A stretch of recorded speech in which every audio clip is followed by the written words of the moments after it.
Hey guys, DVDemm. In the response to a video I've seen a few other people post. I think DVDemm did one, Disjunkie did one, I'm sure quite a few other people have done one, but my memory is what it is. And the video is about 5 films you'd think deserve more recognition or attention. First of which, you have the awesome Scott Rosenberg scripted Things to Do and Devil When You're Dead. Not a lot of people have seen this, and that's a crying shame because it's an amazing gangster film. It's probably the best gangster film that no one's ever seen.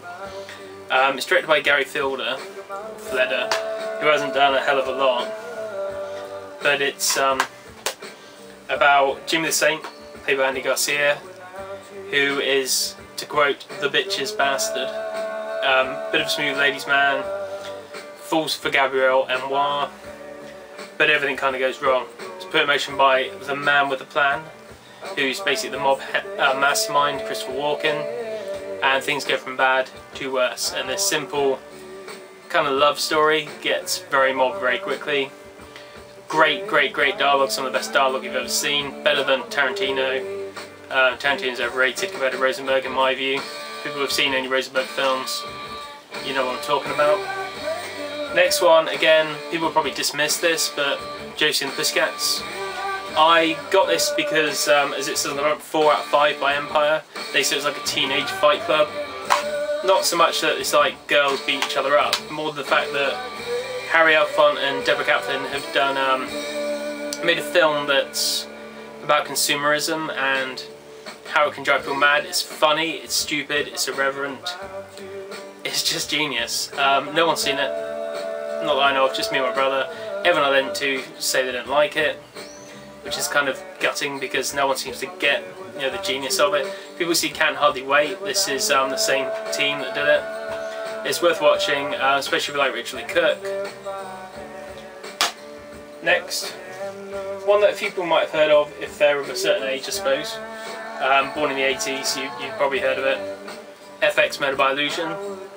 There are 2 films, there's FX Murder by Illusion and FX2 The Deadly Art of Illusion. 2's a little bit, I know it's good but it's not as good.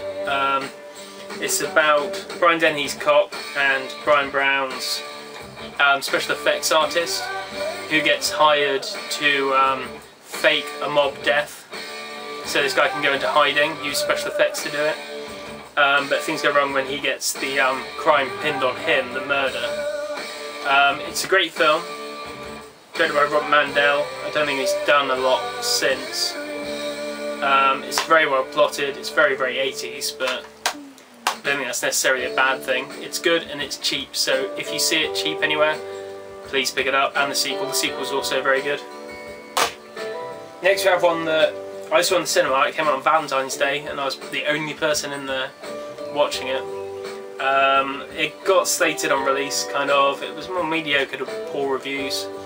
And then it's gained a following afterwards because it had a director's cut, which was a lot better. Not that I don't like the original version. Also talking about Daredevil and its subsequent director's cut. Very dusty director's cut.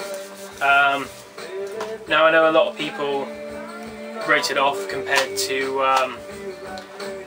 something like a Spider-Man or an X-Men, and I just thought it was well done. It was well handled, it was well made. I'm a big fan of the Frank Miller style stuff, and that's why I quite like this, because Mark Steven Johnson took a lot of stuff from the Miller era, especially the Electra stuff that he did. It's a good film, it's a good superhero film. I own it more than once, especially on Blu-ray. I've got it again as well. It is a good superhero film, it's just a good film. The director's cut, obviously people find a bit more palatable. I like them both. I mean, it has great little moments, it has more Jon Favreau, which is always a good thing.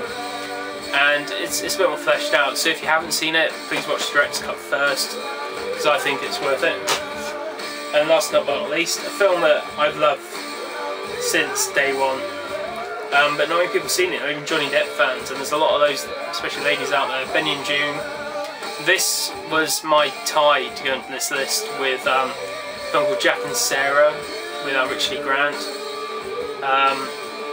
this is brilliant. It's about Aidan Quinn, who has a sister played by Mary Stuart Masterson, who is mentally ill, and she meets Johnny Depp's character, who's very much in love with Buster Keaton and Charlie Chaplin, and the kind of silent comedy that they did, and they fall in love with each other.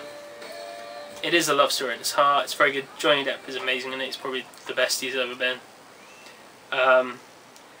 It's just very, very sweet, and it's all about really Aidan Quinn trying to protect his sister against this person that he doesn't know, this person that's, you know, come into their life. But it shows Johnny Depp's range more, I think, because some of the stuff that he does with his pratfalls and his Buster Keaton routines is amazing. Must take a lot of discipline to do. But again, it's another cheap one. It's a movie time release through MGM, and they're always cheap, so I would recommend anyone to pick it up, because it's only going to cost a couple of quid, and it's worth a couple of quid. So those are my 5.